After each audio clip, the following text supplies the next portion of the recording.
Baik, itu perkembangan terbaru yang mana kita saksikan sehingga hari ini operasi mencari dan menyelamat atau SAR sudah diperluaskan ke kawasan Lautan Hindi bagi mencari MH370 dan editor eksekutif Astro AWANI Abdul Razak Chik sempat menemubual Tom Balentyne iaitu Ketua Koresponden Orient Aviation yang berada di Sydney, Australia mengenai perluasan arah pencarian pesawat MH370. Antara yang dibincangkan mengenai operasi mencari MH370 di Lautan Hindi yang digerakkan Amerika Syarikat dan kita ikuti rakaman awal temubual berkenaan. Kita berkesempatan untuk berbual dengan Tom Balentyne. Bagi sesiapa yang mengikuti hal-hal aviation dengan begitu dekat, Tom Balentyne ini adalah award-winning journalist yang tentang hal-hal penerbangan. Hello Tom, are you at the other end of the line? Yes, I am. I'm here. Okay, Tom. I think it's about late noon where you are in Sydney. It's early noon here in Malaysia. How much of an interest is still being generated by the search? It is entering its 7th day now down there in Australia. Oh, well, a very high interest. All the TV stations, radio stations, newspapers are covering it in a huge way. And obviously, not only because it's a plane accident, presumably, but also because it's such a mystery and because we're getting so many differing stories, and the search has been going on, as you say, for 7 days without any resolution. Everyone is absolutely fascinated by what's going on here. Tom, you being in Sydney, we here in Kuala Lumpur, you're about 3 hours ahead of us. So while you are waking up very early in the morning at 6, we are still just about early morning. And then there was news yesterday. Much of Asia woke up to news from CNN and other news organizations quoting US military sources about the focus of the search now being concentrated on what is happening in the Indian Ocean. We knew, a lot of people, a lot of watchers knew about the possibility of one of the area of the searches should have been the Indian Ocean. How was this news greeted that finally there is an admission that perhaps the Indian Ocean should be the focus of our search? Well, again, I think we've had so many leads and so many suggestions. I mean, for instance, the Chinese satellite pictures of a couple of days ago, which build up hope, and then it leads to nothing. So there's a little bit of uncertainty about just how important this is. But what I will say is that I would think that the fact that the United States is sending such valuable assets into this region to help search for the aircraft is a very good sign that they really have some confidence that they're on the right track, as it were. One would not expect the U.S. Armed Forces to send their latest equipment into the search if they didn't have good reason to do so. So I think this is probably the best lead we have had so far. Well, we do not want to become spoilers in the effort to search. You, as an aviation journalist, would you think that perhaps the involvement of the U.S. authorities should have, from day one, right at the moment when the plane went missing, should we have co-opted the United States' efforts a lot earlier, 7 days ago?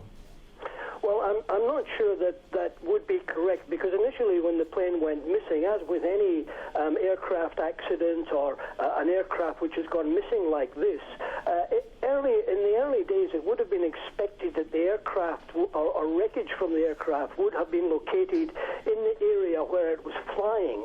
I don't think in the early stages anyone had any thoughts that this aircraft could end up in the Indian Ocean, for example, if that is indeed what has happened. And I think the proper procedures were used in the first place, and in a way the US was involved from the start, because as soon as this began happening, obviously Boeing, as a manufacturer of the aircraft, were involved, were brought in immediately. The National Transportation Safety Board in the US sent a team to Malaysia, but they would all have had the expectation that this aircraft would have been somewhere in the South China Sea between Malaysia and Vietnam. The fact that the military or the U.S. military has not become so involved up until this stage is because really a lack of information about where the plane might have been. So as I say, now that we do possibly have this information, I think they have moved in quite quickly, and they've got aircraft and they've got ships going to this location to see if they can discover anything. With the multinational task force set up voluntarily, most of it in the search, is there a possibility now that the Indian Ocean, which is the focus of attention of the search, is so huge, so vast, and about the only big asset that is available there is the Diego Garcia U.S. Naval Base? How much of Diego Garcia is able to extend help in terms of personnel and hardware into the search, Tom? Oh, I think there's a lot of assets that can be put into the search. The fact is that while you talk about Diego Garcia, the United States has a lot of forces in that region because of what the situation in the Gulf and Iraq. So it has a lot of ships in the Indian Ocean, a lot of aircraft in that area, and they can move quickly. If they want to add assets, they can do that, and they already are. They're bringing in their latest equipment. The ships which are being sent in have got the most modern technology in terms of using high technology sonar to search the ocean floor.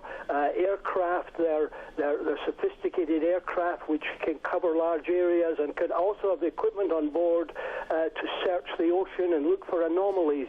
But having said that, it must still be pointed out that this remains a search looking for a needle in a haystack. I mean, we still have a vast area of ocean, even in the location that they're looking at, to cover and search. If you look at the U.S. assets being deployed in the search in the Indian Ocean, we understand that the vessel USS Kidd has been deployed to replace USS Pinckney, which has gone for service in Singapore, and the P3 Orion has been replaced by a Poseidon, which in commercial life is a Boeing 737. What are the abilities of these new assets in combing the Indian Ocean in the search, Tom? Well, for a start, the equipment that they have on board is the latest technology available. I mean, these are ships and aircraft which would, in their normal duties, be searching for things like enemy submarines, for instance, and they'd be able to locate them using highly sophisticated sonar, sweeping the ocean floor. They'd be able to detect things on the ocean floor, such as metal, pieces of metal, large pieces of metal, and it's the same with the aircraft, and that's where the benefit of having these assets in the arena is going to be a big help, if that is indeed where the aircraft is. How about merchant vessel traffic, Tom? Would there be enough merchant vessel traffic there in the region to spot anything and render help? It depends where the aircraft went down or where it was flying. There are certain well-used sea lanes between India, for instance, and the Gulf states, or leaving India and going down round the Cape of Good Hope in South Africa and heading out across the Atlantic. So there are certain lanes which will be quite heavily trafficked, and where if an aircraft was flying overhead or doing something unusual would probably be noticed. But there are also vast areas of the Indian Ocean which, for a start, are not covered by radar, and secondly, where there is very little shipping. So it really all depends on where this aircraft was and where it was flying to, if that's where it was operating.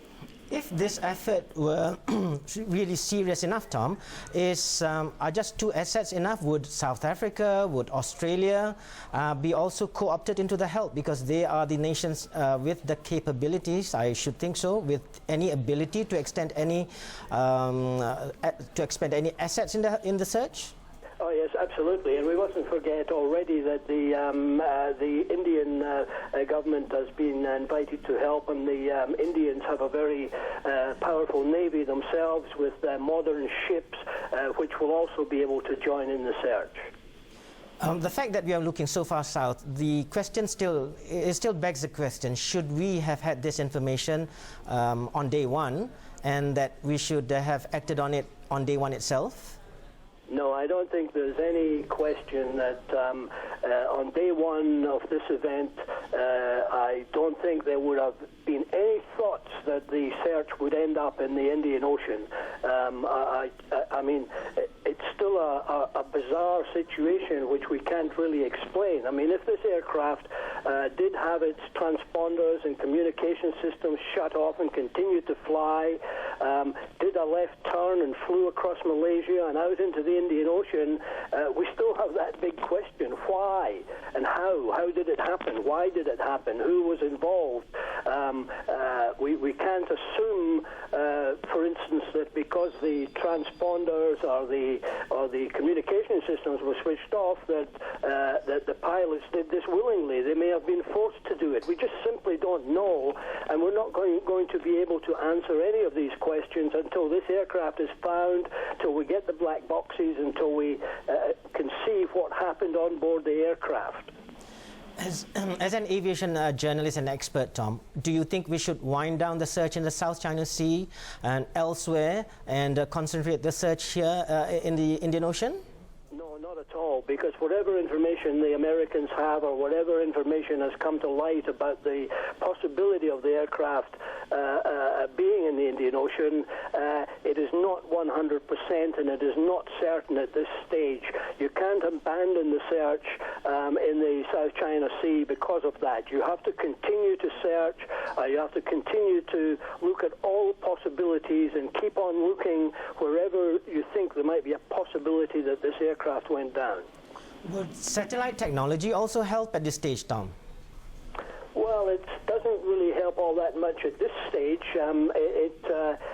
It appears that it may have helped in terms of, if this aircraft did fly out over the Indian Ocean, it may have helped in terms of picking up some signals from the aircraft and giving us a hint that it may have been there. But again, as I say, none of this is 100% confirmed, so we just simply don't know. But at this stage of the search, the satellites aren't really of much use, except in terms of perhaps, taking photographs of areas of ocean to see if there is any debris floating on the surface anywhere. With the focus of the search mostly on not on land but in the sea, shouldn't also a bit of attention be given to the search on land within the peninsula itself, Tom, on land?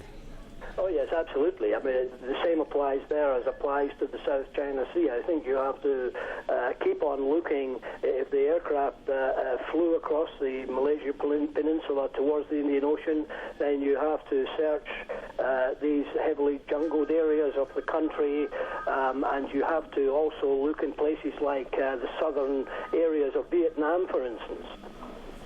So thank you very much, Tom, for your input into this search. We will, should there be any information or anything we need for more information from your side, we will keep on calling and be in touch with you. Thank you very much.